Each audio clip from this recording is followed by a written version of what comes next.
ನಾಳೆ ದೆಹಲಿಯಲ್ಲಿ ಕಾಂಗ್ರೆಸ್ನ ಅಂದರೆ ರಾಜ್ಯ ಕಾಂಗ್ರೆಸ್ನ ಎಲ್ಲ ನಾಯಕರು ಕೂಡ ಪ್ರೊಟೆಸ್ಟ್ ಮಾಡ್ತಾ ಇದ್ದಾರೆ ಜಂತರ್ ಮಂತರ್ ಎನ್ನುವಂಥ ಜಾಗದಲ್ಲಿ. ಹೇಗೆ ಬೆಂಗಳೂರಿಗೆ ನೀವು ಬಂದರೆ ನೀವು ರೋಡಲ್ಲಿ ಎಲ್ಲ ಪ್ರೊಟೆಸ್ಟ್ ಮಾಡೋಕ್ಕಾಗಲ್ಲ, ನೀವು ಫ್ರೀಡಮ್ ಪಾರ್ಕ್ಗೆ ಹೋಗಬೇಕಾಗತ್ತೆ. ಸೊ ಹಾಗೇನೆ ಅಲ್ಲಿ ನೀವು ಪ್ರೊಟೆಸ್ಟ್ ಮಾಡಬೇಕು ಅಂದರೆ ಜಂತರ್ ಮಂತರ್ಗೆ ಹೋಗಬೇಕಾಗತ್ತೆ. ಜಂತರ್ ಮಂತರ್ನಲ್ಲಿ ಎಲ್ಲ ಕಾಂಗ್ರೆಸ್ನ MLAಗಳು MLCಗಳು ನಾಯಕರು ಎಲ್ಲ ಹೋರಾಟ ಮಾಡ್ತಾರಂತೆ. ಕೇಂದ್ರ ಸರ್ಕಾರದ ವಿರುದ್ಧ ಕಾಂಗ್ರೆಸ್ನ ಹೋರಾಟ ಜಂತರ್ ಮಂತರ್ನಲ್ಲಿ ನಾಳೆ ಬಹಳ ದೊಡ್ಡ ಮಟ್ಟದಲ್ಲಾಗುತ್ತೆ. ಅದೇ ಸಂದರ್ಭದಲ್ಲಿ ರಾಜ್ಯದಲ್ಲಿ BJP ಕೂಡ ಮಾಡುತ್ತೆ. ಹೌದು, ಬಹಳ ಅದ್ಭುತವಾಗಿದೆ. ನಮ್ಮ ಮೂರು ಟೀಮ್ ಹೋಗಿದೆ ಡೆಲ್ಲಿಗೆ. ಕೇಂದ್ರ ಸರ್ಕಾರದ ವಿರುದ್ಧ ಕಾಂಗ್ರೆಸ್ ಅನುದಾನ ಕದನ. ಫೆಬ್ರವರಿ 7ರಂದು ನವದೆಹಲಿಯಲ್ಲಿ ಕೈ ಶಾಸಕರ ಬೃಹತ್ ಧರಣಿ. ನವದೆಹಲಿ ಜಂತರ್ ಮಂತರ್ನಲ್ಲಿ ಧರಣಿ ನಡೆಯುತ್ತೆ. ಜಂತರ್ ಮಂತರ್ನಲ್ಲಿ ಸ್ಥಳ ವೀಕ್ಷಣೆ ಮಾಡಿದ್ದಾರೆ. ನಿನ್ನೆ DCM ಶಿವಕುಮಾರ್ ಆಲ್ರೆಡಿ ಹೋಗಿದ್ದಾರೆ. ನಮಗೆ ಆಗ್ತಿರೋ ಅನ್ಯಾಯ ಪ್ರಶ್ನೆ ಮಾಡೋದು ನಮ್ಮ ಕರ್ತವ್ಯ. ಕೇಂದ್ರ ಸರ್ಕಾರದ ಗಮನ ಸೆಳೆಯಲು ಈ ಹೋರಾಟ.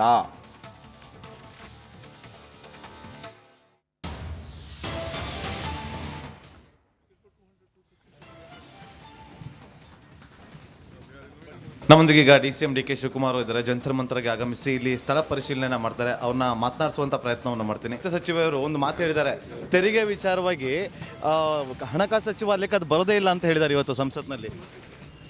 ಈಗ ತೆರಿಗೆ ವಿಚಾರ ಹಣಕಾಸು ಬರಲಿಲ್ಲ ಅಂತ ಮೇಲೆ ಇನ್ನು ಯಾಕಪ್ಪ ಅವ್ರು ಮಂತ್ರಿಯಾಗಿರ್ತಾರೆ ಹೇಳಿ. ಅವ್ರ ಜವಾಬ್ದಾರಿ ಅದು. ನ್ಯಾಯ ಒದಗಿಸ್ಕೊಡ್ಬೇಕು, ಸರಿ ಇಲ್ಲದೆ ಹೋದ್ರೆ ಸರಿ ಮಾಡಿಸ್ಬೇಕಾದ ಅವ್ರ ಜವಾಬ್ದಾರಿ. ಸರ್ಕಾರಕ್ಕೆ ವಿರುದ್ಧ ಈಗ ಬಜೆಟ್ ಓದೋರು ಅವರ ಇಲ್ಲ ಎಲೆಕ್ಷನ್ಗೆ ಇವರ ಫೈನಾನ್ಸ್ ಕಮಿಷನ್ ಅವರ ಫೈನಾನ್ಸ್ ಮಿನಿಸ್ಟರ್ ಓದೋದು. ಎಷ್ಟೊತ್ತಿಗೆ ಸ್ಟಾರ್ಟ್ ಮಾಡ್ತೀವಿ ಹೇಗೆ ಅಂತೇಳಿ ರೂಪರೇಷೆ? 10:30 ಪ್ರತಿಭಟನೆ ರೂಪರೇಷೆ ಹೇಗೆ? 10:30 ಯಾರ್ಯಾರಿಗೆ ಇನ್ವೈಟ್ ಮಾಡಿದ್ರೆ ಸರ್? ಎಲ್ಲ ಶಾಸಕರಿಗೆ, BJP ಅವರಿಗೆ ಬರೋದಕ್ಕೆ ಕೇಳಿದ್ರೆ ಸರ್? MP ಗಳಿಗೆ ಎಲ್ಲರಿಗೂ BJP MP, Janata Dal MP, BJP ಬರ್ತಾರೇನೋ ವಿಶ್ವಾಸ ಇದೆಯಾ ಸರ್? ಯಾಕಂದ್ರೆ ಕನ್ನಡಿಗರಿಗೆ ಅನ್ಯಾಯ ಆಗ್ತಿದೆ ಅಂತೇಳಿ ಧ್ವನಿ ಎತ್ತಿದಂಥವರು DK ಸುರೇಶ್ ಅವರು. ಈಗ ಎಲ್ಲ ಸಂಸದರು ಬರಬೇಕು ಅಂತ ಹೇಳ್ತಿದ್ದೀರಿ, ಬರ್ತಾರೇನೋ ವಿಶ್ವಾಸ ಇದೆ ಎಲ್ಲ ಸಂಸದರು? ಓಕೆ, ಇದಾಗಿತ್ತು DCM DK ಶಿವಕುಮಾರ್ ಅವರ ಮಾತು. ಕ್ಯಾಮ್ರಾ ಪರ್ಸನ್ ನೀರಜ್ ಜೊತೆ ನಾಗೇಂದ್ರ ಬಾಬು, ನವದೆಹಲಿ, ರಿಪಬ್ಲಿಕ್ ಕನ್ನಡ. ಒಟ್ಟಿನಲ್ಲಿ ಅನುದಾನದ ವಿಚಾರಕ್ಕೆ ಸಂಬಂಧಪಟ್ಟಂತೆ ಎರಡೂ ಕಡೆ ಜಟಾಪಟಿ ಆಗ್ತಾ ಇದೆ ಸರ್. ಎಕ್ಸಾಕ್ಟ್ಲಿ ನಾವು ಜನಸಾಮಾನ್ಯರು ಅಂದ್ರೆ ಜನಸಾಮಾನ್ಯ ಪ್ರಶ್ನೆ ಏನಂದ್ರೆ ಅನುದಾನ ಹೇಗೆ ಹಂಚಿಕೆ ಆಗುತ್ತೆ? ಇದು 14ನೇ ಆಯೋಗ 15ನೇ ಆಯೋಗ ಅಂತ ನಾವು ಮಾತನಾಡ್ತಾ ಇದ್ವಿ. 14ನೇ ಆಯೋಗಕ್ಕೂ 15ನೇ ಆಯೋಗಕ್ಕೂ ಇರುವಂತಹ ವ್ಯತ್ಯಾಸಗಳೇನು? ಜನಸಂಖ್ಯೆ ಆಧಾರದಲ್ಲಿ, ಬಡ ರಾಜ್ಯಗಳ ಆಧಾರದಲ್ಲಿ ಅನುದಾನ ಹಂಚಿಕೆ ಆಗುತ್ತಾ ಹೇಗೆ? ಈಗ ಪ್ರತಿ 5 ವರ್ಷಕ್ಕೊಮ್ಮೆ ಈ ಫಿನಾನ್ಸ್ ಕಮಿಷನ್ ಅಥವಾ ಹಣಕಾಸು ಆಯೋಗ ಒಂದು ಸಭೆ ಮಾಡಿ ಪ್ರತಿಯೊಂದನ್ನು ನಿಗದಿ ಮಾಡುತ್ತೆ. ಈಗ ಹಾಗೇನೆ NDRF ಎಲ್ಲ ಇದೆಯಲ್ಲ, ಈಗ ಪ್ರಕೃತಿ ವಿಕೋಪ ಆದಾಗ ಎಷ್ಟೆಷ್ಟು ಬರಬೇಕು ಅಂತೇಳಿ ನಿಗದಿ ಮಾಡುತ್ತೆ. ಇದು ಫಿಕ್ಸ್ ಇರುತ್ತೆ. ನೀವೇನು ತಿಪ್ಪರ್ಲಾಗೋಡಿದ್ರು ಕೂಡ ಜಾಸ್ತಿ ಬರಲ್ಲ. ಆದರೆ ಒಂದು ವೇಳೆ ಹೆಚ್ಚು ಕಡಿಮೆ ಆದಾಗ ಆ ಮೀಟಿಂಗಲ್ಲಿ ನಾವು ಅದನ್ನು ಹೇಳಬೇಕಾಗತ್ತೆ. ಈ ಫಿನಾನ್ಸ್ ಕಮಿಷನ್ 14ನೇ ಹಣಕಾಸು ಆಯೋಗ ತನಕ ಏನಿತ್ತು ಅಂದರೆ 5 ವರ್ಷದ ಪ್ಲಾನ್ ಮಾಡ್ತಾರೆ ಅವರು. ಮುಂದಿನ 5 ವರ್ಷ ನಿಮಗೆ ಹಿಂಗೆ ನಿಮ್ದು ಏನಾದರೂ ಇದೆಯಪ್ಪ ಹೇಳ್ರಪ್ಪ ಅಂತೇಳಿ. 14ನೇ ಈಗ ರಾಜ್ಯ ಸರ್ಕಾರವು ಮತ್ತು ಕೇಂದ್ರ ಸರ್ಕಾರ ಎರಡೂ ಕೂಡ ಅರ್ಧ ಸತ್ಯವನ್ನು ಹೇಳ್ತಾ ಇದೆ. ಪೂರ್ತಿ ಸತ್ಯವನ್ನು ಇಬ್ಬರು ಹೇಳ್ತಾ ಇಲ್ಲ. ಪೂರ್ತಿ ಸತ್ಯ ಅಂದರೆ ಏನು? 14ನೇ ಆಯೋಗದಲ್ಲಿ ಹೆಂಗಿತ್ತು? 1971ರಲ್ಲಿ ಏನು ಜನಸಂಖ್ಯೆ ಇದೆ ಆ ಜನಸಂಖ್ಯೆಯ ಆಧಾರದ ಮೇಲೆ ದುಡ್ಡು ಬಿಡುಗಡೆ ಆಗ್ತಾ ಇತ್ತು. 15ನೇ ಹಣಕಾಸು ಆಯೋಗ 2011ರ ಜನಸಂಖ್ಯೆ ಆಧಾರಿತವಾಗಿ. ಹಾಗಿದ್ರೆ 1971ರಲ್ಲಿ ಭಾರತದ ಜನಸಂಖ್ಯೆ ಇದ್ದದ್ದು 54 ಕೋಟಿ, ಕರ್ನಾಟಕದ ಜನಸಂಖ್ಯೆ ಇದ್ದದ್ದು 2,90,00,000. ಈಗ ಡಬಲ್ ಆಗಿದೆ, 140 ಕೋಟಿ ಆಗಿದೆ, ಮತ್ತೊಂದಾಗಿದೆ. ಆಗ ಏನಾಗುತ್ತೆ, ಜನಸಂಖ್ಯೆ ಆಧಾರದಲ್ಲಿ ಮಾಡಿದ್ದೀವಿ ಅಂತ ಹೇಳುವಾಗ ನಮಗೆ ಆಲ್ರೆಡಿ ಬರ್ತಾ ಇರೋದಕ್ಕಿಂತ ಕಡಿಮೆ ಬರ್ತಾ ಇದೆ. ಈಗ ಕೇವಲ ಕರ್ನಾಟಕ ಮಾತ್ರವಲ್ಲ, ತಮಿಳುನಾಡು, ಕೇರಳ, ಆಂಧ್ರ ಪ್ರದೇಶ ಇವರೆಲ್ಲ ಹೇಳ್ತಾ ಇರೋದು ನೋಡಿ, ನೀವು ಜನಸಂಖ್ಯೆ ಆಧಾರ ಮಾತ್ರ ಅಲ್ಲ, ಜನಸಂಖ್ಯೆ ಭಾಳ ಮುಖ್ಯವಾಗಿ ಜನಸಂಖ್ಯೆ ಆಧಾರದಲ್ಲಿ, ಆಮೇಲೆ ಫಾರೆಸ್ಟ್ ಜಾಗ ಎಷ್ಟಿದೆ ಆ ಆಧಾರದಲ್ಲೆಲ್ಲ ಮಾಡುತ್ತೆ. ನಮಗೆ ಜನಸಂಖ್ಯೆ ಆಧಾರದಲ್ಲಿ ಭಾಳ ಮುಖ್ಯ ಆಗುತ್ತೆ. ಇವರೇನು ಹೇಳ್ತಿದ್ದಾರೆ ನೋಡಿ, ನಾವು ಜನಸಂಖ್ಯೆ ಆಧಾರ ಅಂತ ಹೇಳುವಾಗ ನಾವು ಜನಸಂಖ್ಯೆಯನ್ನು ಕಡಿಮೆ ಮಾಡ್ಕೊಂಡಿದ್ದೀವಿ. ಕರ್ನಾಟಕದ ರೇಷಿಯೋ ನೋಡಿದ್ರೆ 21% ಇದ್ದದ್ದು ಈಗ 18% ಆಗಿದೆ. ನಾವು ಜನಸಂಖ್ಯೆಯನ್ನು ಕಡಿಮೆ ಮಾಡಿದ್ದೀವಿ, ಅವರು ಕಡಿಮೆ ಮಾಡಲೇ ಇಲ್ಲ, ಅಲ್ಲಿ ಜಾಸ್ತಿನೇ ಆಗಿದೆ. ಹಾಗಿರುವಾಗ ನಾವು ದೇಶಕ್ಕಾಗಿ ಒಳ್ಳೆಯದನ್ನ ಮಾಡಿದಾಗ ನಮ್ಮಿಂದ ಮತ್ತೆ ಕಿತ್ಕೊತಾ ಇದ್ದೀರಲ್ಲ, ಹಾಗಂತ ಅದನ್ನು ಯಾರು ಸರಿ ಮಾಡಬೇಕಾಗಿತ್ತು? 2021ರಲ್ಲಿ 15ನೇ ಹಣಕಾಸು ಆಯೋಗ ಮೀಟಿಂಗ್ ಮಾಡುತ್ತೆ. ಆಗ ಕಾಂಗ್ರೆಸ್ ಹೇಳ್ತಾ ಇರೋದು, ಇಲ್ಲಿದ್ದದ್ದು ಯಾರು?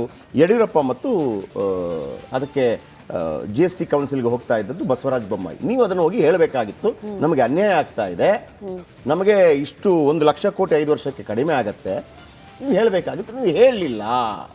ಹಾಗಂತ ಈಗ ಮಾಡ್ಲಿಕ್ಕೆ ಆಗಲ್ಲ. ಈಗ ಯಾರು ಹೋಗೋದು? ಈಗ ಹೋಗುವಂಥದ್ದು ಕೃಷ್ಣ ಬೈರೇಗೌಡರು. ಇನ್ನು ನಾವು ಸರಿ ಮಾಡೋದು ಯಾವಾಗ? 2026. ನಿರ್ಮಲಾ ಸೀತಾರಾಮನ್ ಏನು ಹೇಳಿದರು? ನಾನು ಇದರಲ್ಲಿ ಯಾವುದೇ ರೀತಿ DK ಶಿವಕುಮಾರ್ ಕೂಡ ಹೇಳಿದರು, ನಿರ್ಮಲಾ ಸೀತಾರಾಮನ್ ಗೊತ್ತಿಲ್ವಾ ಅಂತೇಳಿ. ನಿರ್ಮಲಾ ಸೀತಾರಾಮನ್ ಏನು ಹೇಳಿದರು? ನಾನು ಇದರಲ್ಲಿ ಯಾವುದೇ ರೀತಿ ಹಸ್ತಕ್ಷೇಪ ಮಾಡಲಿಲ್ಲ. ಹೌದಾ? ಹಸ್ತಕ್ಷೇಪ ಮಾಡಲಿಲ್ಲ, ಖಂಡಿತ ನಿರ್ಮಲಾ ಸೀತಾರಾಮನ್ ಹೇಳಿದ್ರಲ್ಲಿ ತಪ್ಪೇನಿಲ್ಲ. ಆದರೆ ಈ ರೀತಿ ಮಾಡಿ 15ನೇ ಹಣಕಾಸು ಆಯೋಗದ ನೀತಿ ನಿರ್ಧಾರಗಳು ಈ ರೀತಿ ಇರಲಿ, 2011ರ ಜನಗಣತಿ ಆಧಾರದಲ್ಲಿ ಇರಲಿ ಅಂಥೇಳಿ ಕೇಂದ್ರವೇ ಒಂದು ಡೈರೆಕ್ಷನ್ ಕೊಟ್ಟಿರುತ್ತೆ. ಈಗ ಏನಾಗಬೇಕು ಅಂತಂದರೆ BJP ಅದನ್ನು ಯಾಕೆ ಅಥವಾ ಚಾಲೆಂಜಿಗಾಗಿ ತಗೊಳ್ತಾ ಇದೆ ಅಂತಂದರೆ, ನರೇಂದ್ರ ಮೋದಿ ಅವರಿಗೆ ಅಥವಾ ಕೇಂದ್ರ ಸರ್ಕಾರಕ್ಕೆ ಅದರಿಂದ ಕಿರಿಕಿರಿ ಉಂಟಾಗಬಾರ್ದು, ಕೀಳರಿಮೆ ಉಂಟಾಗಬಾರ್ದು. ಒಂದು ವೇಳೆ ಇವರು ಡೈರೆಕ್ಟಾಗಿ ಯಾವುದೇ ಸದ್ದುಗದ್ದಲವಿಲ್ಲದೆ ಹೋಗಿ ಮನವರಿಕೆ ಮಾಡಿದ್ರು ಕೂಡ ಏನು ಬದಲಾವಣೆ ಮಾಡ್ತಾ ಇದ್ರೇನು? ಈಗೇನಾಯ್ತು? ಅದು ಪಾಲಿಟಿಸೈಸ್ ಆಗ್ತದೆ. ನಾನಾ ನೀನಾ ಅಂತ ಬಂದಾಗ ಇವರು ಸೋಲೋಕ್ ರೆಡಿ ಇಲ್ಲ, ಅವರು ಕೂಡ ಸೋಲೋಕ್ ರೆಡಿ ಇಲ್ಲ. ಇದಾಗಿರುವಂಥದ್ದು 71ನೇ ಇಸವಿಯ ತನಕದ ಜನಸಂಖ್ಯಾ ಆಧಾರದಲ್ಲಿ 14ನೇ ಹಣಕಾಸು ಆಯೋಗ ನಮಗೆ ದುಡ್ಡನ್ನು ಕೊಡ್ತಾ ಇತ್ತು. 15ನೇ ಹಣಕಾಸು ಆಯೋಗದಲ್ಲಿ ಬದಲಾವಣೆ ಮಾಡಲಾಗಿದೆ. ಅದು 2011ರ ಜನಗಣತಿ ಆಧಾರದ ಮೇಲೆ ದುಡ್ಡನ್ನು ಕೊಡ್ತಾ ಇದೆ. ಹಾಗಿರುವಾಗ ನಮಗೆ 3 ಕೋಟಿ ಜನರಿಗೆ ಬರ್ತಾ ಇರುವಂಥ ದುಡ್ಡು 14ನೇ ಹಣಕಾಸು ಆಯೋಗ ತನಕ ಬರ್ತಾ ಇತ್ತು. ಈಗ ನೀವು 6 ಕೋಟಿ ಜನಸಂಖ್ಯೆ ಇದ್ದೀವಿ, ನೀವು ದುಡ್ಡು ಕಡಿಮೆ ಕೊಡ್ತಾ ಇದ್ದೀರಿ ಅಂತ ಇವರು. ಹಾಗಲ್ಲಪ್ಪ, ಬದಲಾವಣೆ ಮಾಡಿದ್ದನ್ನೇ ನಾವು ಕೊಟ್ಟಿದ್ದೀವಿ ಅಂತ ಅವ್ರು ಹೇಳ್ತಾ ಇದ್ದಾರೆ. ಮುಂದಿನ ಸುದ್ದಿಯತ್ತ ಗಮನ ಹರಿಸೋಣ. ಎಸ್, ಕೇಂದ್ರ ಮತ್ತು ರಾಜ್ಯ ಸರ್ಕಾರದ ಅನುದಾನ ತಿಕ್ಕಾಟ ಈಗ ಆಲ್ರೆಡಿ ದೆಹಲಿ ಅಂಗಳಕ್ಕೆ ತಲುಪಿದೆ. ನಾಳೆ ಇಡೀ ದಿನ ಹೋರಾಟಗಳಾಗುತ್ತಂತೆ ದೆಹಲಿ ಅಂಗಳದಲ್ಲಿ. ಸೊ ಈ ಎಲ್ಲ ಬೆಳವಣಿಗೆಗೆ ಸಂಬಂಧಪಟ್ಟಂತೆ ಒಂದು ರಿಪೋರ್ಟ್ ಇದೆ, ಕ್ವಿಕ್ ಆಗಿ ನೋಡ್ಕೊಂಡು ಬರೋಣ.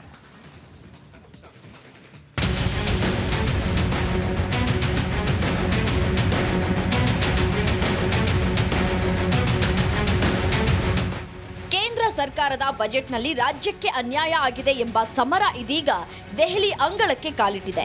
ನಿನ್ನೆ ಸಿಎಂ ಸಿದ್ದರಾಮಯ್ಯ ಅನುದಾನ ತಾರತಮ್ಯದ ಬಗ್ಗೆ ಸುದ್ದಿಗೋಷ್ಠಿ ಮಾಡಿ ಚಾರ್ಜ್ ಶೀಟ್ ಬಿಡುಗಡೆ ಮಾಡಿದ್ರು. ಬಳಿಕ ಶ್ವೇತಪತ್ರ ಹೊರಡಿಸುತ್ತೇವೆ ಎಂಬ ಮಾತನ್ನ ಸಿದ್ದರಾಮಯ್ಯ ಹೇಳಿದ್ರು. ನಮ್ಮ ಹಣವನ್ನ ನಮಗೆ ನೀಡಿ ಅಂತ ರಾಜ್ಯ ಸರ್ಕಾರ ಕೇಂದ್ರ ಸರ್ಕಾರದ ವಿರುದ್ಧ ತೆರಿಗೆ ಸಮರಕ್ಕಿಳಿದಿದೆ.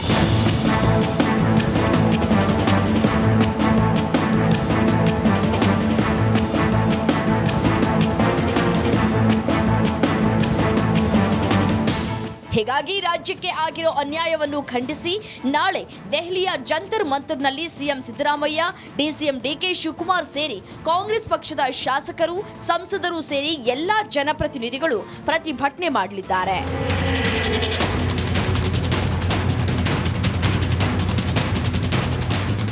ಇನ್ನು ಇದು ಜಸ್ಟ್ ಕಾಂಗ್ರೆಸ್ನ ಹೋರಾಟವಲ್ಲ, ಕೇಂದ್ರ ಸರ್ಕಾರದ ವಿರುದ್ಧ ರಾಜ್ಯ ಸರ್ಕಾರದ ಹೋರಾಟವಾಗಿದೆ. ಈ ಹೋರಾಟಕ್ಕೆ ಕಾಂಗ್ರೆಸ್ನ ಎಲ್ಲ ನಾಯಕರು ಕೈ ಜೋಡಿಸಲಿದ್ದಾರಂತೆ.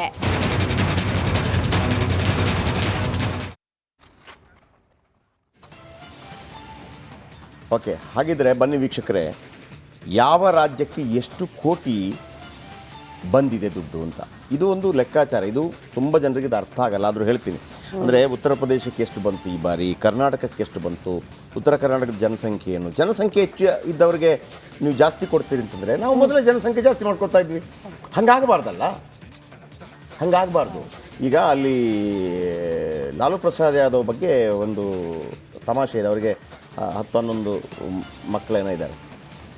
ನೀವು ಯಾಕೆ ಇಷ್ಟು ಮಕ್ಕಳು ಅಂತ ಅವ್ರಿಗೊಮ್ಮೆ ಪ್ರಶ್ನೆ ಮಾಡಲಾಗಿತ್ತು. ಆಗ ಅವ್ರು ಏನು ಹೇಳ್ತಾರೆ ಅಂತಂದರೆ, ಅಂದರೆ UPA ಸರ್ಕಾರದ ಅವಧಿಯಲ್ಲಿ ಆಗ ಅವ್ರು ಹೇಳಿದರು, ನಾವು ವಿರೋಧ ಪಕ್ಷದಲ್ಲಿದ್ವಿ. ಆಗ ಕಾಂಗ್ರೆಸ್ ಹೇಳಿತು 2 ಮಕ್ಕಳು ಸಾಕು ಅಂತ. ನಾವು ವಿರೋಧ ಪಕ್ಷದಲ್ಲಿದ್ವಿ. ನಾವು 2 ಮಕ್ಕಳನ್ನು ಹುಟ್ಟಿಸಿದ್ರೆ ನಾವು ಆಡಳಿತ ಪಕ್ಷದ ಮಾತನ್ನು ಕೇಳ್ದಂಗೆ ಆಗ್ತಾ ಇತ್ತು. ನಾವು ವಿರೋಧ ಪಕ್ಷ, ಹಾಗಾಗಿ ಜಾಸ್ತಿ ಮಾಡಿದ್ವಿ ಅಂತೇಳಿ ಭಾಳ ತಮಾಷೆಯಾಗಿ ಹೇಳಿದರು. ಈಗ ಪ್ರಶ್ನೆ ಉದ್ಭವ ಆಗ್ತಾ ಇರೋದು ಅದುವೇ. ಈ ಜನಸಂಖ್ಯೆ ಆಧಾರದಲ್ಲಿ ಅಂತಂದರೆ ಕೇರಳ, ಕರ್ನಾಟಕ ಎಲ್ಲ ದಕ್ಷಿಣದ ರಾಜ್ಯಗಳು ಇಳಿಕೆ ಪ್ರಮಾಣದಲ್ಲಿದೆ. ಉತ್ತರ ಪ್ರಮಾಣದಲ್ಲಿ ಜಾಸ್ತಿನೇ ಆಗ್ತಾ ಇದೆ. ಈಗ ನೀವು ಅದರಿಂದ ಲಾಭ ಆಯಿತು, ಅವ್ರು ಮಾಡಲೇ ಇಲ್ಲ, ಸರ್ಕಾರದ ಆದೇಶವನ್ನು ಕೇಳಲೇ ಇಲ್ಲ, ನೀವು ಅವ್ರಿಗೆ ಲಾಭ ಮಾಡ್ತಾ ಇದ್ರಿ ಅಂತ ಒಂದು ಪ್ರಶ್ನೆ. ನೋಡಿ, ಉತ್ತರ ಪ್ರದೇಶಕ್ಕೆ ಎಷ್ಟು 2,18,816,816 ಕೋಟಿ ರೂಪಾಯಿ ಬರ್ತಾ ಇದೆ. ಬೇರೆ ಬೇರೆ ರಾಜ್ಯಗಳಿಗೆ ನೀವು ಗಮನಿಸ್ತಾ ಇದ್ರಿ. ಬಿಹಾರ 1,22,685 ಕೋಟಿ, ಮಧ್ಯಪ್ರದೇಶ 95,752 ಕೋಟಿ, ಪಶ್ಚಿಮ ಬಂಗಾಳ 91,764 ಕೋಟಿ, ಮಹಾರಾಷ್ಟ್ರ 77,053 ಕೋಟಿ, ರಾಜಸ್ಥಾನ 73,504 ಕೋಟಿ, ಒಡಿಶಾ 55,231 ಕೋಟಿ, ತಮಿಳುನಾಡು 49,754 ಕೋಟಿ, ಆಂಧ್ರ ಪ್ರದೇಶ 49,364 ಕೋಟಿ, ಕರ್ನಾಟಕ 44,485 ಕೋಟಿ ವಾಪಸ್ ಬರ್ತಾ ಇರೋದು. ಹೌದು. ನಾವು ಕೊಡ್ತಾ ಇರೋದು 4.5 ಲಕ್ಷ ಕೋಟಿ, ನಮಗೆ ಬರ್ತಾ ಇರೋದು 44,485 ಕೋಟಿ. ಆಯಿತಾ? ಆಮೇಲೆ ಮಹಾರಾಷ್ಟ್ರ ನೋಡಿ, ಮಹಾರಾಷ್ಟ್ರ ಹೈಯೆಸ್ಟ್ ಕೊಡೋದು 34,000 ಕೋಟಿ ಪ್ರತಿ ತಿಂಗಳು ಕೊಡುತ್ತೆ. ಇಂಟು 6 ಲಕ್ಷ ಕೋಟಿ ಆಗುತ್ತೆ. ಅವ್ರಿಗೆ ವಾಪಸ್ ಬರೋದು 77,053 ಕೋಟಿ. ಅಂದರೆ ಈ ಹಿಂದೆ ಬರೋದಕ್ಕಿಂತ ಕಡಿಮೆ ಬರ್ತಾ ಇದೆ. GSTಗಿಂತ ಮೊದಲು GST ಇರಲಿಲ್ಲ ಅಲ್ವಾ? GST ಆದ ನಂತರ ಕೆಲವು ಬದಲಾವಣೆಗಳಾಯಿತು. GSTಗಿಂತ ಮೊದಲು ಎಲ್ಲ ಟ್ಯಾಕ್ಸ್ಗಳು ರಾಜ್ಯಕ್ಕೆ ಬರ್ತಾ ಇತ್ತು, ರಾಜ್ಯದಿಂದ ಹೋಗ್ತಾ ಇತ್ತು. ಈಗ ಹಾಗಲ್ಲ. ಪೆಟ್ರೋಲು, ಡೀಸೆಲ್ಲು, ಆಮೇಲೆ ಅಬಕಾರಿ, ಇದು ಹೊರತುಪಡಿಸಿ ಆ ನಂತರ ರಿಜಿಸ್ಟ್ರೇಷನ್ ಹೊರತುಪಡಿಸಿ ಉಳಿದೆಲ್ಲ ದುಡ್ಡುಗಳು ಕೂಡ ಕೇಂದ್ರಕ್ಕೆ ಹೋಗಿ ಕೇಂದ್ರ ನಮಗೆ ಕೊಡೋದು ಆ ರೀತಿ ಆಗಿದೆ ಅಂತ ನಂಬರ್ 1. ಆಮೇಲೆ ನಿರ್ಮಲಾ ಸೀತಾರಾಮನ್ ನೆನ್ನೆ ಏನು ಹೇಳಿದರು, ನಾನು ಇದರಲ್ಲಿ ಏನು ತಲೆ ಹಾಕಿಲ್ಲಪ್ಪ, ಏನು ಹಣಕಾಸು ಆಯೋಗ ಹೇಳಿದೆ ಅದನ್ನು ನಾನು ಮಾಡ್ತಾ ಇದ್ದೀನಿ ಅಂತೇಳಿ ಭಾಳ ಖಡಕ್ಕಾಗಿ ಉತ್ತರ ಕೊಟ್ಟರು. ಆ ಪ್ರಶ್ನೆಯನ್ನು ನಮ್ಮ ನಾಗೇಂದ್ರ ಬಾಬು ಅವರು DK ಶಿವಕುಮಾರ್ ಹತ್ರ ಕೇಳಿದರು. DK ಶಿವಕುಮಾರ್ ಹೇಳಿದರು, ಹಣಕಾಸು ಆಯೋಗ ಏನು ಮಾಡ್ತಾ ಇದೆ ಅಂತೇಳಿ ವಿತ್ತ ಸಚಿವರಿಗೆ ಗೊತ್ತಿಲ್ವಾ, ಯಾರು ಇದನ್ನು ಮಾಡ್ತಾ ಇರೋದು, ಹಾಗಿದ್ರೆ ಗೊತ್ತಿದೆಯಾ ಗೊತ್ತಿಲ್ವಾ ಅಂತ ನೀವು ನನ್ನ ಹತ್ರ ಪ್ರಶ್ನೆಯನ್ನು ಕೇಳಿದರೆ, ಒಮ್ಮೆ ರೂಲ್ ಆದ ನಂತರ ಚೇಂಜ್ ಮಾಡೋಕ್ಕೆ ಇವ್ರಿಗೂ ಬರೋದಿಲ್ಲ. ರಾಜ್ಯ ಸರ್ಕಾರದಲ್ಲಿದ್ದಂಥವ್ರು ಅದನ್ನು ಮಾಡಬೇಕಾಗಿತ್ತು. ಆದರೆ ಹಣಕಾಸು ಆಯೋಗ ರಚನೆ ಆಗುವಾಗ ಏನೆಲ್ಲ ಪಾಯಿಂಟ್ಸ್ಗಳನ್ನು ಹಾಕಿ ಅಂತ ಕೇಂದ್ರ ಸರ್ಕಾರ ಖಂಡಿತವಾಗೂ ಡೈರೆಕ್ಷನ್ ಕೊಡುತ್ತೆ. ನಿನ್ನೆ ಮೇಡಮ್ ಏನು ಹೇಳಿದ್ರು ಕೇಳಿಸ್ಕೊಳ್ಳಿ. I have no role. In fact, I would have to follow it 100%. And that's what I've done in my term here. And that's what every finance minister does in their term. Finance Commission giving recommendation, that which I have to implement, it is done without any kind of fear or favor or anything like that. So this apprehension that some states are being discriminated against is a politically vitiated narrative which, I'm sorry to say, vested interests are happy to go about saying it. There's just not a possibility that any finance minister can intervene to say, I don't like this state, stop the payment. No way. It cannot happen that way. Till 6 months, if it was Anki Dori, what's going wrong now? Have you started spending on items which you were not supposed to spend? I'm not even questioning that. Do spend it. But don't put the blame on me. Don't put the blame on the center because it goes by the rule book. It has to give it, it will give it. ಈಗ ನಿರ್ಮಲಾ ಸೀತಾರಾಮನ್ ಹೇಳಿದ್ರಲ್ಲಿ ತಪ್ಪಿದೆಯಾ? ಅವರ ಭಾಗದಿಂದ ಯಾವುದೇ ತಪ್ಪಿಲ್ಲ. ಅವರು ಹೇಳ್ತಾ ಇರೋದು finance commission ಏನು ಹೇಳಿದೆ ಅದನ್ನು ನಾನು ಮಾಡ್ತಾ ಇದ್ದೀನಿ. ಆದರೆ ಅವರು ಇನ್ನೊಂದು ಮಾತನ್ನು ಹೇಳ್ತಾರೆ, ನೀವು ಯಾವುದಕ್ಕೆಲ್ಲ ಖರ್ಚು ಮಾಡ್ತಾ ಇದ್ದೀರಿ ಹಾಗಂತ ಅದನ್ನು ಅವ್ರಿಗೂ ಕೇಳೋಕೆ ರೈಟ್ಸ್ ಇಲ್ಲ. ಅದು ರಾಜ್ಯ ಸರ್ಕಾರ ತೀರ್ಮಾನ ಮಾಡುತ್ತೆ ಯಾವುದಕ್ಕೆ ಖರ್ಚು ಮಾಡಬೇಕು, ಏನು ಮಾಡಬೇಕು ಅಂತೇಳಿ.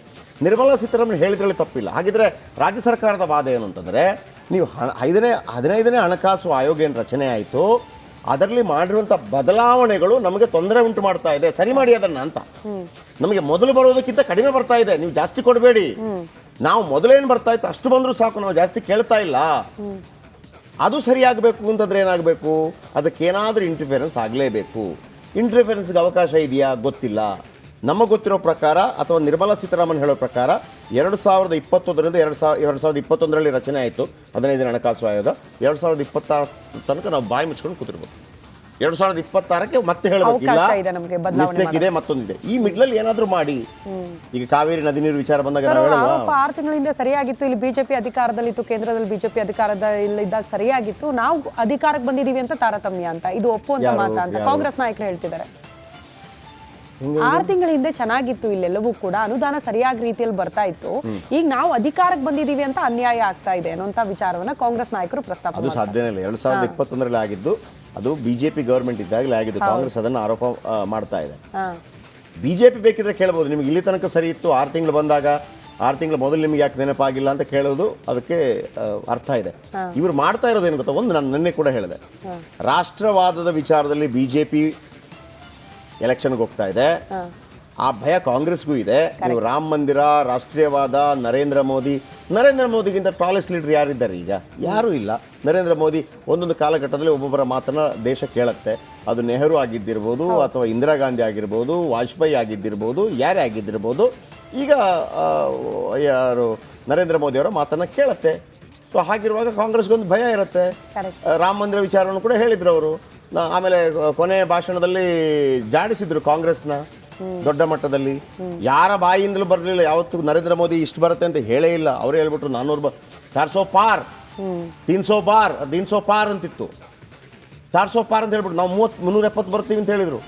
370 ಬಂದರೆ ಏನು ಡೈರೆಕ್ಷನ್ ಕೊಟ್ಟರು ಅಂತಂದರೆ, ನಿಮಗೆ ಸಂವಿಧಾನದಲ್ಲಿ ಯಾವುದೋ ಒಂದು ಮಹತ್ತರ ಬದಲಾವಣೆ ಮಾಡಬೇಕು ಅಂತಂದರೆ ನಿಮಗೆ 363 ಸೀಟ್ ಬೇಕಾಗುತ್ತೆ ಲೋಕಸಭೆಯಲ್ಲಿ, ರಾಜ್ಯಸಭೆಯಲ್ಲೂ ಬೇಕಾಗುತ್ತೆ. ಅಷ್ಟು BJP ಗಿಲ್ಲ. ಇವರೆಲ್ಲ ಹೇಳ್ತಾ ಇದ್ದಾರೆ ಹಿಂದೂ ರಾಷ್ಟ್ರ ಮತ್ತೊಂದು ಅಂತೇಳಿ, ಗೊತ್ತಿಲ್ಲ ಏನಾಗುತ್ತೆ ಅಂತೇಳಿ ಮಹತ್ತರ ನಿರ್ಧಾರ ಕೈಗೊಳ್ತೇನೆ. ಆ ಟಾರ್ಗೆಟ್ ಇದ್ದಿರ್ಬೋದು. ಬನ್ನಿ, ಇದೆಲ್ಲವೂ ಕೂಡ ಆಮೇಲೆ ಬರುವಂಥ ವಿಚಾರ. ನಮ್ಮ ನಾಗೇಂದ್ರ ಬಾಬು ನಿನ್ನೆಯಿಂದ ದೆಹಲಿಯಿಂದ ಸತತವಾಗಿ ಮಾಹಿತಿಗಳನ್ನು ಕೊಡ್ತಾ ಹೋಗ್ತಾರೆ. ಬಿಟ್ಟು ಬಿಡದೆ DK ಶಿವಕುಮಾರ್, DK ಸುರೇಶ್ ಎಲ್ಲರನ್ನ ಮಾತಾಡಿಸ್ತಾ ಇದ್ದಾರೆ. Nagendra Babu, good morning. ಏನು ಕಂಡು ಬರ್ತಾ ಇದೆ, ನಾಳೆಗೆ ಯಾವೆಲ್ಲ ಸಿದ್ಧತೆಗಳಾಗ್ತಾ ಇದೆ? DK ಶಿವಕುಮಾರ್, DK ಸುರೇಶ್ ಅವರನ್ನ ಮಾತಾಡಿಸೋ ಪ್ರಯತ್ನಗಳೆಲ್ಲ ಮಾಡಿದ್ರಿ. ಏನಾಗ್ಬೋದು? ಎಲ್ಲರೂ ಬರ್ತಾರಂತ, ಕೆಲವರು ಬರೋದಿಲ್ಲ ಅಂತಲೂ ಕೂಡ ಇದೆ. ಏನಂತ ಕತೆ ಡೆಲ್ಲಿಯಿಂದ? ಜಯಪ್ರಕಾಶ್ ಶೆಟ್ಟರ್, ಈಗ ನೋಡಿ ಬಹಳ ಕುತೂಹಲ ಇರುವಂಥದ್ದು, ನಿನ್ನೆ ಸಂಸದರಾಗಿರುವಂಥ DK ಸುರೇಶ್ ಹಾಗೂ DCM DK ಶಿವಕುಮಾರ್ ಅವರು ಇಬ್ಬರು ಕೂಡ ರಾತ್ರಿ 8 ಗಂಟೆ ಸುಮಾರಿಗೆ ಜಂತರ್ ಮಂತರ್ಗೆ ಬಂದು ಅಲ್ಲಿ ಹೇಗೆಲ್ಲ ಸಿದ್ಧತೆಯನ್ನು ಮಾಡಿಕೊಳ್ಳಲಾಗ್ತಾ ಇದೆ ಅನ್ನೋದ್ರ ಬಗ್ಗೆ ಪರಿಶೀಲನೆಯನ್ನು ಮಾಡ್ತಾರೆ. ಜೊತೆಗೆ ರೂಪುರೇಷೆ ಹೇಗಿರಬೇಕು, ಎಷ್ಟೊತ್ತಿಗೆ ನಾವು ಪ್ರತಿಭಟನೆಯನ್ನು ಶುರು ಮಾಡಬೇಕು ಅನ್ನೋದ್ರ ಬಗ್ಗೆ ಒಂದಷ್ಟು ಚರ್ಚೆಗಳನ್ನು ಕೂಡ ಮಾಡ್ತಾ ಹೋಗ್ತಾರೆ. ಆ ಸಂದರ್ಭದಲ್ಲಿ ಒಂದಷ್ಟು ಪ್ರಶ್ನೆಗಳನ್ನು ಮಾಡುವಂಥ ಪ್ರಯತ್ನವನ್ನು ನಾನು ಮಾಡ್ತೀನಿ. ಸರ್, ಎಲ್ಲ ಬರ್ತಾರಾ? 136 ಜನ ಬರ್ತಾರಾ ನಿಮ್ಮಲ್ಲಿ ಅಂತ ನಾನು ಪ್ರಶ್ನೆ ಮಾಡಿದಾಗ, ಹೌದು ಖಂಡಿತವಾಗ್ಲೂ ಎಲ್ಲರೂ ಬರ್ತಾರೆ ಅಂತ ಹೇಳ್ತಿದ್ದಾರೆ. ಜೊತೆಗೆ ನಾವು BJP ನಾಯಕರನ್ನು ಕೂಡ, ರಾಜ್ಯ BJP ನಾಯಕರನ್ನು ಕೂಡ ನಾವು ಇನ್ವೈಟ್ ಮಾಡಿದ್ದೀವಿ, ರಾಜ್ಯದ ಎಲ್ಲ ಸಂಸದರನ್ನು ಕೂಡ ನಾವು ಇನ್ವೈಟ್ ಮಾಡಿದ್ದೀವಿ ಅಂಥೇಳಿ DK ಶಿವಕುಮಾರ್ ಅವರು, ನಾನು ಎಲ್ರಿಗೂ ಕೈ ಮುಗಿದು ಕೇಳ್ಕೊತೀನಿ, ದಯವಿಟ್ಟು ಬನ್ನಿ, ಇದು ನಮ್ಮ ರಾಜ್ಯಕ್ಕೆ ಆಗ್ತಾ ಇರುವಂಥ ಅನ್ಯಾಯ. ನಾವು BJP ವಿರುದ್ಧವಾಗಿ ನಾವು ಹೋರಾಟವನ್ನು ಮಾಡೋದಾಗಲಿ ಪ್ರತಿಭಟನೆ ಮಾಡೋದಾಗಲಿ ಮಾಡ್ತಾ ಇಲ್ಲ, ಇದು ರಾಜ್ಯಕ್ಕೆ ಆಗ್ತಾ ಇರುವಂಥ ಅನ್ಯಾಯದ ಪರವಾಗಿ ನಾವು ಇವತ್ತು ನಾವು ಹೋರಾಟಕ್ಕೆ ಮುಂದಾಗ್ತಾ ಇರೋದು. ಎಲ್ಲರೂ ಬರಬೇಕು ಅಂತೇಳಿ ಎಲ್ಲರೂ ಕರೆದಿದ್ದೀವಿ ಅಂತ ಹೇಳ್ತಾರೆ. ಜಯಪ್ರಕಾಶ್ ಶೆಟ್ಟರ್, ಆದರೆ ನಾಳೆ ಎಷ್ಟು ಜನ ಬರ್ತಾರೆ ಅನ್ನೋದು ಬಹಳ ಕುತೂಹಲ ಇದೆ. ಈಗ ರಿಪಬ್ಲಿಕರಣಕ್ಕೆ ಸಿಕ್ಕಿರುವಂಥ ಮಾಹಿತಿ ಪ್ರಕಾರ ಬಹುತೇಕ ಒಂದು 60ರಿಂದ 70 ಜನ ಕಾಂಗ್ರೆಸ್ನ ನಾಯಕರು ಬರಬಹುದು ಅಂತ ಅಂದಾಜಿಸಲಾಗ್ತಾ ಇದೆ. ಆದರೆ ಎಲ್ಲರೂ ಬರ್ತಾರೆ ಅಂತ ಹೇಳಲಾಗ್ತದೆ. ಪ್ರಮುಖ ನಾಯಕರು ಬರ್ತಾರಾ ಇಲ್ವಾ ಅನ್ನೋದು ಬಹಳ ಕುತೂಹಲ ಇದ್ದೇ ಇದೆ. ನಾವು ಬೆಳಗ್ಗೆ ಇವತ್ತು BJPಯ ಕೆಲ ಸಂಸದರನ್ನು ಕಾಂಟ್ಯಾಕ್ಟ್ ಮಾಡುವಂಥ ಪ್ರಯತ್ನವನ್ನು ಮಾಡಿದ್ವಿ. ಈ ಥರ ಪ್ರತಿಭಟನೆಗೆ ಇನ್ವೈಟ್ ಮಾಡ್ತಿದ್ದಾರೆ, ಪ್ರತಿಭಟನೆ ಮಾಡೋದಕ್ಕೆ ಕಾಂಗ್ರೆಸ್ ನಾಯಕರು ಮುಂದಾಗಿದ್ದಾರೆ, ನಿಮ್ಮ ಪ್ರತಿಕ್ರಿಯೆ ಸಿಗಬಹುದಾ ಅಂತೇಳಿ ಅವ್ರನ್ನ ಕಾಂಟ್ಯಾಕ್ಟ್ ಮಾಡಿದಾಗ ಯಾರು ಕೂಡ ಅದಕ್ಕೆ ಉತ್ತರ ಕೊಡೋದಿಲ್ಲ ಅಂತೇಳಿ ನಮ್ಮ ಫೋನ್ಗಳನ್ನು ಕಟ್ ಮಾಡುವಂಥ ಕೆಲಸವನ್ನು ಮಾಡ್ತಿದ್ದಾರೆ ಕೆಲ ಸಂಸದರು. ಇನ್ನೂ ಕೆಲ ಸಂಸದರನ್ನು ನಾವು ಸಂಪರ್ಕ ಮಾಡುವಂಥ ಕೆಲಸವನ್ನು ಮಾಡ್ತಾ ಇದ್ದೀವಿ. ಆದರೆ ಇವತ್ತು ಸಂಜೆ ದೆಹಲಿಗೆ ಬಹುತೇಕ ರಾಜ್ಯ ಕಾಂಗ್ರೆಸ್ ನಾಯಕರು ಆಗಮಿಸ್ತಾರೆ. ನಾಳೆ ಬೆಳಗ್ಗೆ 10:30ಯಿಂದ ಪ್ರತಿಭಟನೆಯನ್ನು ಮಾಡ್ತಾರೆ. ಪ್ರಮುಖವಾದಂಥ ಉದ್ದೇಶ ಇಷ್ಟೇ, ರಾಜ್ಯಕ್ಕೆ ತೆರಿಗೆ ಪಾಲಿನಲ್ಲಿ ಹಂಚಿಕೆ ಆಗಿರ್ಬೋದು ಅಥವಾ ನೆರವು ಕೊಡೋದಾಗಲಿ ಕೇಂದ್ರ ಸರ್ಕಾರದಿಂದ ಆಗ್ತಾ ಇಲ್ಲ, ಅದು ಮೋದಿ ಅವರು ಬಂದ ಬಳಿಕ ನಮಗೆ ಅನ್ಯಾಯ ಆಗ್ತಾ ಇದೆ ಅಂತೇಳಿ ಕಾಂಗ್ರೆಸ್ ನಾಯಕರು ನಾಳೆ ಪ್ರತಿಭಟನೆಗೆ ಮುಂದಾಗಿರುವಂಥದ್ದು. ಹಾಗಾಗಿ ಎಷ್ಟು ಜನ ಬರ್ತಾರೆ, ಎಷ್ಟು ಜನ ಬರೋದಿಲ್ಲ ಅನ್ನೋದು ಮಾತ್ರ ಈಗ ದೊಡ್ಡಬೇಕು. ಜಯಪ್ರಕಾಶ್, ಥ್ಯಾಂಕ್ ಯು ನಿಮ್ಮೆಲ್ಲ ಮಾಹಿತಿಗಾಗಿ. ರಾಜ್ಯ ಸರ್ಕಾರ ಕೇಳ್ತಾ ಇರೋದು ಇವರ ಪ್ರಕಾರ ನ್ಯಾಯಯುತವಾಗಿದೆ. ಆದರೆ ನೀವು 2021ರಲ್ಲಿ 15ನೇ ಹಣಕಾಸು ರಚನೆ ಆದಾಗ ನೀವೆಲ್ಲೋಗಿದ್ರಿ? ಇಷ್ಟು ದಿನ ಸೈಲೆಂಟ್ ಆಗಿದ್ರಿ. ಈಗ BJP ಕಾಂಗ್ರೆಸ್ ವಿರೋಧ ಪಕ್ಷವಾಗಿತ್ತಲ್ವಾ? ನೀವು ಎಲ್ಲಿ ರಾಜ್ಯ ಸರ್ಕಾರವನ್ನು ಎಚ್ಚರಿಕೆ ಕೊಟ್ರಿ? ಇದೇ ಸಿದ್ದರಾಮಯ್ಯನವರು ವಿರೋಧ ಪಕ್ಷದ ನಾಯಕರಾಗಿದ್ರಿ, ಯಡಿಯೂರಪ್ಪನವರು ಮುಖ್ಯಮಂತ್ರಿ ಆಗಿದ್ದಂಥ ಸಂದರ್ಭದಲ್ಲಿ ನಿಮ್ಮ ಜವಾಬ್ದಾರಿ ಆಗಿತ್ತಲ್ವ? ಹಾಗಿದ್ರೆ ನೀವು ರಾಜ್ಯಕ್ಕೆ ಅನ್ಯಾಯ ಆಗಲಿ ಅಂತ ನೀವು ಬಿಟ್ರಾ? ನಂಬರ್ 1 ನೀವು ಬಿಟ್ರಾ? 15ನೇ ಹಣಕಾಸು ಆಯೋಗದಲ್ಲಿ ತೊಂದರೆ ಆಗುತ್ತೆ ಅಂತೇಳಿ ಬಸವರಾಜ ರಾಯರೆಡ್ಡಿ ಎಲ್ಲ ಒಂದು ಪತ್ರಿಕಾಗೋಷ್ಠಿ ಮಾಡಿದ ನೆನಪು ನನಗೆ, ಅವರೇನೋ ಹೇಳಿದಂಥ ನೆನಪು. ಆದರೆ ಬಸವರಾಜ ರಾಯರೆಡ್ಡಿಗಿಂತಲೂ ಸಿದ್ದರಾಮಯ್ಯನವರು ಅದನ್ನು ಹೇಳಿದಿದ್ರೆ, ನೋಡಿ ಹಿಂಗೆ ತಪ್ಪಾಗ್ತಾ ಇದೆ, ನಾವು ಹೋಗಿ ಹೇಳಬೇಕು ಅಂತಂದ್ರೆ ನೀವು ಹೇಳ್ಬೋದು, ನಾವು ಅವತ್ತು ಎಚ್ಚರಿಸಿದ್ವಿ ಅಂತೇಳಿ. ಈಗ ನೀವು ಅಧಿಕಾರಕ್ಕೆ ಬಂದ ನಂತರ ಅಲ್ಲಿ ಹಣಕಾಸು ಆಯೋಗ ರಚನೆ ಆದ ನಂತರ ನೀವು ಹೇಳಿದ್ರಲ್ಲಿ ಅರ್ಥ ಇಲ್ಲ. ಅದು ಹೇಗೆ ಅಂತಂದರೆ, ನೀವೊಂದು ಸರ್ಕಾರ ಎಲ್ಲ ರಚನೆ ಆದ ನಂತರ ರಾಜೀನಾಮೆ ಕೊಡಿ ಅಂತ ಕೇಳ್ದಂಗೆ. ಹೆಂಗಪ್ಪ, ನಾವು ಆಡಳಿತಾರೂಢವಾಗಿ ಜನರ ಆಶೀರ್ವಾದದಿಂದ ಬಂದೀವಿ ಅಂತ ಹೇಳ್ದಂಗೆ. ಸೊ ಹಾಗಾಗಿ ಇವರು ಹೇಳೋದ್ರಲ್ಲಿ 50% ಕರೆಕ್ಟ್ ಇದೆ, 50% ತಪ್ಪಿದೆ. ಎರಡನೇದು, ಕೇಂದ್ರದ ವಿಚಾರದಲ್ಲಿ ತಾರತಮ್ಯ ಆಗ್ತಾ ಇದೆ ಅನ್ನೋದಕ್ಕಿಂತ ಹೆಚ್ಚಾಗಿ ನೀವು ಕಾನೂನು ಪ್ರಕಾರ 15ನೇ ವೇತನ ಹಣಕಾಸು ಆಯೋಗದ ಪ್ರಕಾರ ತಪ್ಪಾಗ್ತಾ ಇಲ್ಲ, ಯಾಕಂದರೆ ನೀವು ಒಂದು ನಿರ್ಧಾರ ಮಾಡಿದಿರಿ. ಆದರೆ ಈ ಹಿಂದೆ ಬರ್ತಾ ಇರುವಂಥ ದುಡ್ಡಿಗೆ ಹೋಲಿಸಿದರೆ ನೀವೀಗ ಜನಗಣತಿ ಆಧಾರದಲ್ಲಿ 2011ರ ಜನಗಣತಿ ಆಧಾರದಲ್ಲಿ ಮಾಡಿರೋದ್ರಿಂದ ನಮಗೆ ಅನ್ಯಾಯ ಆಗ್ತಿದೆ, ಅದು ತೊಂದರೆ ಆಗ್ತಾ ಇದೆ, ಅದು ಕೂಡ ನಿಜ. ಹಾಗಾಗಿ ಇವರು 50% ಕರೆಕ್ಟು, ಅವರು 50% ಕರೆಕ್ಟು, ಅವರು 50% ರಾಂಗು, ಇವರು 50% ರಾಂಗು. ಪ್ರಾಬ್ಲಮ್ ಮಾತ್ರ ಕರ್ನಾಟಕಕ್ಕೆ ಖಂಡಿತವಾಗ್ಲೂ ಇದೆ. ಹಾಗಂತ ದೇಶ ವಿಭಜನೆಯ ಮಾತನ್ನು ಯಾವನಾದರೂ ಆಡಿದರೆ ಅದು ಅಕ್ಷಮ್ಯ ಅಪರಾಧ, ಆತ ನಾಡದ್ರೋಹಿ ಆಗ್ತಾನೆ. ನೀವು ಪ್ರೊಟೆಸ್ಟ್ ಮಾಡಬೇಕು, ರಾಜ್ಯಕ್ಕಾಗಿರುವಂಥ ಅನ್ಯಾಯ ಸರಿಪಡಿಸೋದಕ್ಕೆ ಎಲ್ಲ ರೀತಿಯಲ್ಲಿ ಪ್ರೊಟೆಸ್ಟ್ ಮಾಡಬೇಕು. ಅದರಲ್ಲಿ ಅವಕಾಶ ಈಗ BJP MP ಗಳು ಕೂಡ ಇದರ ಬಗ್ಗೆ ಮಾತಾಡಬೇಕು. ಹೌದು. ನರೇಂದ್ರ ಮೋದಿ ಅವರು ಅಯ್ಯೋ ಹೆಂಗಪ್ಪ ಮಾತಾಡೋದು ಆಗಬಾರ್ದು. ನರೇಂದ್ರ ಮೋದಿ ಅವ್ರಿಗೂ ಖುಷಿ ಆಗಬೇಕು, ನೋಡ್ರಪ್ಪ ರಾಜ್ಯದ ಬಗ್ಗೆ ಮಾತಾಡ್ತಾ ಇದ್ದಾರೆ ಅಂತ. ರಾಷ್ಟ್ರ ಅಂತಂದ್ರೆ ಡೆಲ್ಲಿ ಮಾತ್ರ ಅಲ್ಲ, ರಾಷ್ಟ್ರ ಅಂತಂದ್ರೆ ಬಾರ್ಡರ್ ಮಾತ್ರ ಅಲ್ಲ, ರಾಷ್ಟ್ರ ಅಂದ್ರೆ ಕರ್ನಾಟಕನು, ರಾಷ್ಟ್ರ ಅಂದ್ರೆ ಪಶ್ಚಿಮ ಬಂಗಾಳನು, ರಾಷ್ಟ್ರ ಅಂದ್ರೆ ಕೇರಳನು, ರಾಷ್ಟ್ರ ಅಂದ್ರೆ ಇಲ್ಲಿಯ ನೀರು ಕೂಡ, ಇಲ್ಲಿಯ ಭೂಮಿ ಕೂಡ, ಇಲ್ಲಿಯ ಜನ ಕೂಡ, ಎಲ್ಲವೂ ಸೇರಿದ್ರೆ ರಾಷ್ಟ್ರ. ಬ್ರೇಕ್.